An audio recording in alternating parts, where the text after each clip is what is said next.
Jimmy's? See what word Jimmy's? Mr. Romy Verdera and Mrs. Rose Verdera, Father Ray Garcia, guests, mga kababayan ko, thank you for this invitation to participate in today's Philippine Independence Day celebration here in Staten Island. And I'm happy to be here in Staten Island, undoubtedly the greenest borough in New York City. And I'm here together with my wife, Citadel.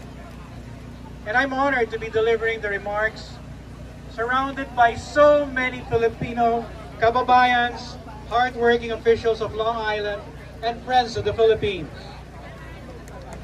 First, I extend my thanks to Borough President Vito Bosella and the Borough of Long Island for continuing to be a firm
everyone. We are the Daughters of the Sacred Heart, inspired by Father Ray Garcia.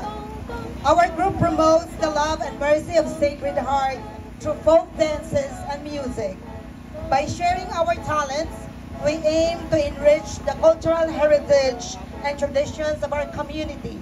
So Daughters of Sacred Heart, take it away.